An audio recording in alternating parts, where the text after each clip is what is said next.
Hey everyone, how are you all? I hope you are all good. I am Apurva and we are going to about MP TET वर्ग एक English. आज मैं आपसे बात करूंगी MP TET वर्ग एक के बारे में, एग्ज़ाम के बारे में, एग्ज़ाम क्वालिफाई करने के बारे में, कौन कौन इस फॉर्म को अप्लाई कर सकता है, क्या इसका पासिंग क्राइटेरिया है एंड जो हमारा ये एग्ज़ाम है इसको क्वालिफाई करने के बाद क्या होगा, ये सारी चीज़ें मैं आज इन दिस वीडियो में आपके साथ डिस्कस करूँगी। So first of all guys, please listen to be careful. MP TET जो वर्ग एक का एग्ज़ाम है उसका नोटिफिकेशन आपको दिसंबर में मिल जाएगा। देखने के लिए MP टेट जो वर्ग एक एग्ज़ाम है उसके लिए क्या क्वालिफिकेशन होनी चाहिए आपका। फर्स्ट ऑफ ऑल तो आपका PC क्वालिफाई होना चाहिए, आपने किसी भी सब्जेक्ट से PG किया हो प्लस आपका B.Ed हो, तभी आप इस फॉर्म को फिल कर पाएंगे। एंड नेक्स्ट, फिल करने के बाद ये हमारा प्री है, प्री क्वालिफाई करने के बाद फिर हमारा मेंस होगा, आफ्टर दैट फिर हमारी जॉइनिंग होगी, राइट। सो ये हमारा प्री है। जिस तरीके से यूपी में यूपी टेट होता है प्राइमरी जूनियर वाला, राइट, उसी तरीके से MP में भी MP टेट होता है। तो MP टेट यहाँ पे प्री होता है, फिर वर्ग यहाँ पे इस तरीके से बोलते हैं MP में वर्ग एक, वर्ग दो, वर्ग तीन, राइट। जो वर्ग एक वाले होते हैं, जो हम अभी एग्ज़ाम होना है जैसे वर्ग टू जो 8 तक पढ़ाते हैं, लाइक 8th क्लास तक, राइट। और जो वर्ग एक वाले होते हैं वो 10th, तो 10th मतलब 9th to 10th होता है उनका। एंड जो वर्ग टू वाले होते हैं वो 8th तक पढ़ाते हैं, मीन्स टू से 6 to 8। और वर्ग जो 3 होता है वो 1st to 5th के लिए होता है, राइट। तो जैसे कि अभी वर्ग 2 हुआ जिसका रिजल्ट भी आया मीन्स का, काफ़ी लोग का क्वालिफाई भी हुआ। एंड अभी MP टेट 3 जिसको बोलते हैं वर्ग 3, उसका भी मेंस का एग्ज़ाम का नोटिफिकेशन आ गया, एडमिट कार्ड भी आ चुके हैं, मेंस का एग्ज़ाम हो जाएगा। उसी तरीके से ये MP वर्ग एक है, संविदा भी बोलते हैं इसको, संविदा वर्ग एक पात्रता परीक्षा, लाइक मध्य प्रदेश पात्रता परीक्षा, राइट, ऐसे बोलते हैं। तो अभी इसका दिसंबर में एग्ज़ाम जो नोटिफिकेशन आएगा ना, तो Jan to Feb में इसका एग्ज़ाम हो जाएगा। तो आज मैं आपके सामने बात करूंगी कि अभी मैंने आपको बता दिया क्वालिफिकेशन आपकी क्या होनी चाहिए। आपका PG मस्ट है, आपका B.Ed मस्ट है, STU मस्ट, तभी आप जाकर फॉर्म अप्लाई कर पाएंगे। एंड अब हम सब्जेक्ट की बात करें तो क्या क्राइटेरिया होता है, ये 150 मार्क्स का होता है एग्ज़ाम। नेगेटिव मार्किंग इसमें नहीं होती है, ऑनलाइन नहीं, ऑनलाइन तो होगा, राइट, ऑनलाइन होगा, ऑफलाइन नहीं होता है, यहाँ पे ऑनलाइन होगा, बट आपकी नेगेटिव मार्किंग नहीं होती है। ऑनलाइन होने का एक बेनिफिट भी पता है क्या है, कि आपके मार्क्स आपको उसी टाइम पता चल जाते हैं क्या होना है, हमें रिजल्ट का वेट नहीं करना पड़ेगा, जो भी हमारे मार्क्स होंगे वो हमें ऑन द स्क्रीन पता चल जाएंगे, राइट। 150 मार्क्स का इसका एग्ज़ाम होता है। 100 मार्क्स का आपका सब्जेक्ट होगा, जैसे लाइक आपका इंग्लिश है, आपका हिंदी, आपका मैथ्स है, आपका साइंस है, ये आपका 100 मार्क्स का होगा। 50 मार्क्स में आपका हिंदी आ जाएगा, इंग्लिश आ जाएगा, चाइल्ड डेवलपमेंट आ जाएगा, GK, थोड़ा सा GS भी आ जाता है, GS के क्वेश्चन भी आ जाते हैं। तो इस तरीके से हमें प्रिपेयर करना है और सबसे ज़्यादा फोकस हमें अपने 100 मार्क्स पर करना है। लाइक 50 मार्क्स तो हमने फिर भी हम कर ही लेते हैं, क्योंकि हिंदी है, पैसेज आते हैं, इंग्लिश है, एक दो पैसेज आ जाएंगे, राइट। एंड फिर चाइल्ड डेवलपमेंट के कुछ क्वेश्चन आ जाएंगे। एंड तो इस तरीके से ये तो हो जाए। चाइल्ड डेवलपमेंट टीचिंग एग्जाम जिसने भी दिया होगा उसको ऑलरेडी पता होगा चाइल्ड डेवलपमेंट क्या है। चाइल्ड डेवलपमेंट का रोल बहुत इंपॉर्टेंट है, जिस तरीके से एक स्टूडेंट की लाइफ में उसकी किताबों का, राइट। सो टीचिंग जॉब में child development is most important, सबको पता होगा। एंड जो हमारा 100 मार्क्स का एग्ज़ाम होता है, 100 मार्क्स जो हमारे होते हैं, लाइक आप इंग्लिश का हो, आप मैथ्स से हो, किसी भी सब्जेक्ट, तो ये आपको बहुत अच्छे से प्रिपेयर करना होता है। तो 150 मार्क्स का इसका एग्ज़ाम होता है। एंड माइनस मार्किंग इसमें नहीं होती है, ऑन स्क्रीन इसका क्वेश्चन पेपर जो आता है ना, ऑफलाइन नहीं होता, ऑनलाइन होता है इसका।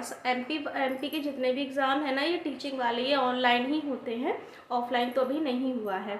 सो ये हमारा प्री अभी होगा, दिसंबर में होगा, सॉरी Jan to Feb में होगा। नोटिफिकेशन अभी आ जाएगा दिसंबर में, आपको लास्ट दिसंबर तक आप इसका फॉर्म अप्लाई कर सकते हो। बट ये है कि प्रिपरेशन आप अभी से करेंगे तब जाकर आप कर पाएंगे, राइट। सो आज मैं आपके सामने सिर्फ इंग्लिश सब्जेक्ट के बारे में डिस्कस करूँगी। इंग्लिश सब्जेक्ट जो है क्या क्या आएगा, हमारे सिलेबस में किस तरीके से क्वेश्चन पूछे जाते हैं, क्या हमारे क्वेश्चन का पैटर्न होता है, किस तरीके से क्वेश्चन आते हैं, राइट। ये हमारा सीटेट नहीं है, ये हमारा केबीएस नहीं है, ये हमारा एनबीएस नहीं है, ये हमारा एस नहीं है, ये हमारा एमपी टेट है। इसकी जो लैंग्वेज है थोड़ी सी डिफरेंट है।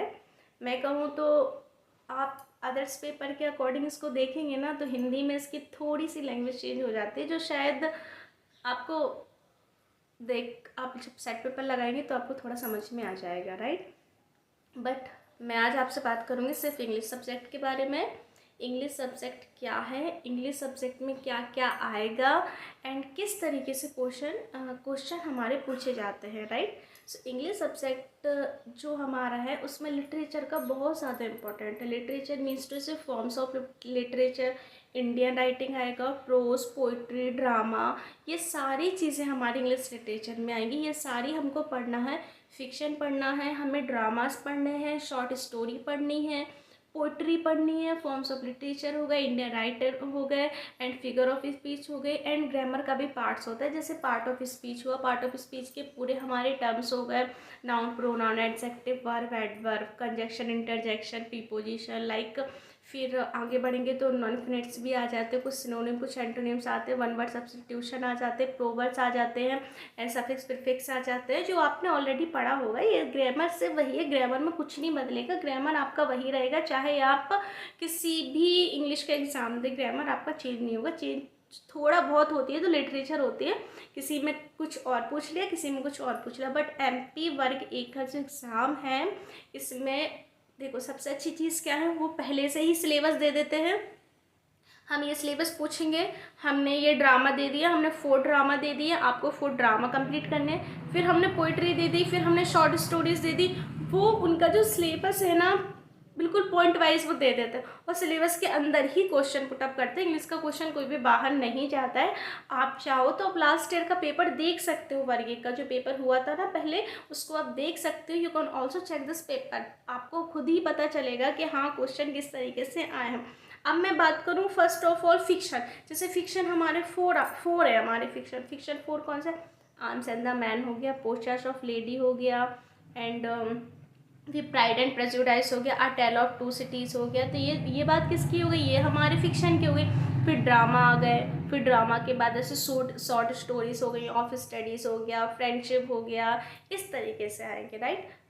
1 मिनट मैं आपको सिलेबस दिखा देती हूँ। हाँ गाइस, तो आप इंग्लिश का सिलेबस देख सकते हैं। ये 2 पार्ट्स में डिवाइड होता है हमारे 2 पार्ट्स, जैसे कि किस तरीके से होता है। जैसे ये हमारा आ गया पार्ट्स ऑफ स्पीच आ गया, डिटरमाइंड्स, आर्टिकल्स हो गए, मॉडल हो गए, नॉन फिनिट्स हो गए, टेंस हो गए, direct indirect, active passive, synonym, antonym, homophone से ये one word substitution, vocabulary, prefix, suffix, ये मैंने सारी चीज़ें आपको बता दी। ओवरऑल मैंने आपको बता दिया। अब जब हम पार्ट 2 की बात करते हैं तो पार्ट 2 जो हमारा इंग्लिश है उसमें क्या आएगा, देखो फिक्शन में क्या है हमारा, pride of prejudice, tale of two cities, bye bye blackbird, the posters of lord. इसमें थोड़ा मिस्टेक हो गया, मैं ड्रामा को फिक्शन बोल गई, राइट। एंड ये हमारे 4 ड्रामा हो गए, arms and the man, the Tempest, Hamlet, true words, right, 2 word से। फिर पोइट्री आपकी ये सारी पोइट्री आ जाएंगी, है ना। ये पहले से ही क्लियर कर देते हैं कि ये सारी चीज़ें आएगी।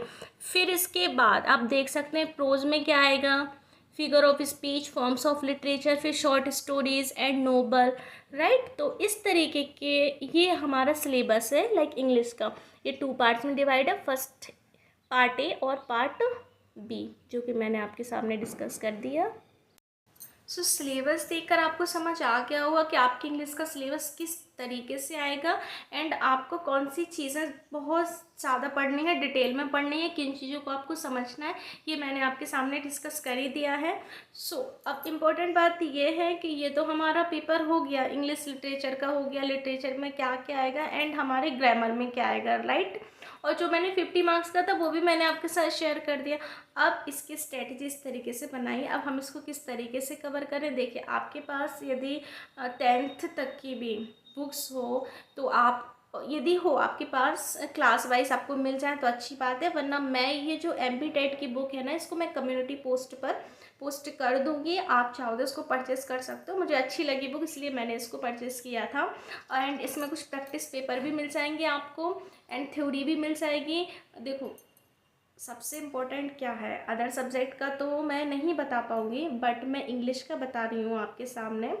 इंग्लिश एक ऐसा सब्जेक्ट है जिसको हमें थोड़ा डिटेल में पढ़ना होता है, क्योंकि हमारे कुछ टर्म्स ऐसे होते हैं ना, कुछ ग्रामेटिकली बोल दूँ या फिर लिटरेचर बोल दो, तो जब तक हम डिटेल में नहीं पढ़ेंगे ना, जिस तरीके से हम हिंदी को स्टोरी की तरह पढ़ते हैं उसी तरीके से हमें इंग्लिश को भी पढ़ना होता है डिटेल में, तब जाके हम उसके क्वेश्चन पुटअप कर पाते हैं। क्योंकि लिटरेचर में क्वेश्चन ऑथेंटिक आते हैं, आपसे डायरेक्टली पूछा जाता है कि किसने क्या कहा, क्या इसके राइटर थे, क्या इनके वर्क थे, राइटर का प्ले क्या था, इसकी थीम क्या थी, किस सेंचुरी में ये आया था, इसको पब्लिश किसने किया था, इसके राइटर कौन थे। ये सारी चीज़ें पॉइंट टू पॉइंट याद करनी होती है लिटरेचर में, बिल्कुल जिस तरीके से हम किसी भी ड्रामा को पढ़ते हैं, राइट, लाइक हमने प्राइड एंड प्रेजुडिस पढ़ा, इसके राइटर कौन है, जेन ऑस्टन है। जेन ऑस्टन ने किस टाइम पब्लिश की थी, डेट क्या है, जेन ऑस्टन की फैमिली कौन थी, जेन ऑस्टन का बैकग्राउंड क्या था, ऑटोबायोग्राफी क्या थी, बायोग्राफिकल, मतलब ये सारी चीज़ें पढ़नी। अब हमने प्राइड एंड प्रेजुडिस पढ़ा, तो उसमें कैरेक्टर कौन था, किस कैरेक्टर ने क्या परफॉर्म किया, क्या प्ले रहा उसका, आर्म्स एंड द मैन पढ़ी, रेना पेटकॉफ कौन थी। तो काफ़ी सारी जो चीज़ें हैं ना, ये हमें डिटेल से पढ़नी पड़ती हैं, क्योंकि क्वेश्चन भी इस तरीके से आता है कि किस ईयर में ये पब्लिश हुआ, ये ड्रामा किसने लिखा, ये शॉर्ट स्टोरीज़ कहाँ से पब्लिश हुई, इसकी थीम क्या रही। तो ये सारी चीज़ें हमें लिटरेचर में अच्छे से पढ़नी होती हैं। तो ये तो था, मैंने आपके सामने एमपी टेट वर्ग 1 इंग्लिश सिलेबस के बारे में फुल डिटेल से मैंने आपको समझा दिया है, किस तरीके से पेपर आएगा, पेपर का पैटर्न क्या होता है, एंड कितने मार्क्स का एग्ज़ाम होता है, क्वालिफाई क्या होता है, वही 90, सबको पता है ना कि 90 मार्क्स तो कंपलसरी है। मतलब आप 100+ का सोच के रखिए, तब जाके आप क्वालिफाई में कर पाएंगे। आप यदि सोचेंगे कि हमें सिर्फ 90 चाहिए, तो शायद 1-2 मार्क्स भी डिसबैलेंस कर सकता है। तो आप 100+ की तैयारी करके चलिए। एंड सबसे अच्छी बात आपको ये बताऊं कि रेगुलरिटी रखिए चीज़ों में। आप यदि अभी से स्टार्ट नहीं करेंगे तो आप कहीं ना कहीं पीछे रह जाएंगे, क्योंकि काफ़ी ऐसे व्यूअर्स हैं जिन्होंने तैयारी करना स्टार्ट कर दी है। क्योंकि जो पीसी एग्ज़ाम है एमपी टेट में वर्ग 1 जो भी आने वाला है, और टीचिंग में ये सबसे इम्पोर्टेंट है, पता ही है आपको। सुप्री की तैयारी कीजिए, एंड आफ्टर आप 3-4 मंथ्स बाद ही देख लीजिएगा इसका मेंस भी आ जाएगा, राइट। तो ये कि अपनी तैयारी को कंटिन्यू कीजिए विदाउट टाइम को वेस्ट करते हुए। सारी चीज़ों को पॉइंट वाइज पढ़िए, डिटेल में पढ़िए, एंड मुझसे जितना बन सकेगा मैं आपकी हेल्प करूँगी इंग्लिश सब्जेक्ट में, जैसे लिटरेचर में, या फिर मुझे कोई अच्छी बुक लगी तो मैं आपके साथ वो भी सजेस्ट कर दूँगी। मैं कोई भी चीज़ प्राइवेट नहीं रखती हूँ, जो भी स्टडी है मैं वो सारी शेयर कर देती हूँ, इसलिए क्योंकि शायद मुझे भी कहीं ना कहीं से किसी के थ्रू प्रोवाइड हुई हो चीज़ों, तो मेरी वजह से यदि मेरे किसी एक सजेशन से या मेरी एक एडवाइस से शायद किसी की लाइफ चेंज हो सकती है, तो ये मेरे लिए बहुत अच्छी बात है। तो मैं बस यही आपके सामने मैंने सिलेबस के बारे में डिस्कस कर दिया। अब बस जो भी हमारे एमपी टेट वर्ग 1 वाले हैं वो अपनी स्टडी को कंटिन्यू कीजिए एंड स्टार्ट कीजिए। सिलेबस अभी हमारा कोई चेंज नहीं हुआ है, लास्ट वाला ही है, एंड बस उसी के अकॉर्डिंग आप वेबसाइट से जाकर निकाल लीजिएगा, सिलेबस निकल आएगा, और फिर उसी के तरीके से आप अपनी स्टडी को कंटिन्यू कर दीजिए। तो बस आज की वीडियो में यही था। हाँ, एमपी सेट भी आ गया है, जो भी पीएचडी करने का सोच रहे हैं या फिर असिस्टेंट प्रोफेसर, तो उनके लिए ये काफ़ी अच्छी वैकेंसी है एमपी सेट। एमपी सेट क्या है, क्वालिफाई मार्क्स क्या है, ये सारी चीज़ें मैं अलग से एक वीडियो बना के उससे भी डिस्कस करूँगी, क्योंकि वो भी ज़रूरी है, राइट। हम यदि एमपी के स्टूडेंट हैं तो हमारे लिए तो ये सारी चीज़ें बेनिफिट है, राइट। सो मिलते हैं हम नेक्स्ट वीडियो में। आई होप आपको काफ़ी अच्छा लगा हो, एंड कोई भी चीज़ ऐसी हो जो आपको समझ में ना आई हो तो प्लीज़ कमेंट सेशन में लिखिएगा। मैं जो हूँ जैसे हूँ रियल हूँ, आपके सामने हूँ, ना कोई बनावटी हूँ, ना कोई मैं कॉपी पेस्ट, राइट, ऐसा कुछ भी नहीं है। आप बेहिचक अपनी सिस्टर, अपने टीचर, एज अ फ्रेंड आप क्वेश्चन पूछ सकते हैं। जो भी आपको चीज़ें समझ में नहीं आई आप कमेंट सेशन में लिख दीजिए, मैं आंसर करने की पूरी कोशिश करूँगी। एंड आई होप आपको अच्छे से चीज़ें समझ में आ गई होंगी, सिलेबस सारा समझ में आ गया होगा, सारी चीज़ें है ना। तो आज के लिए इतना ही, थैंक यू।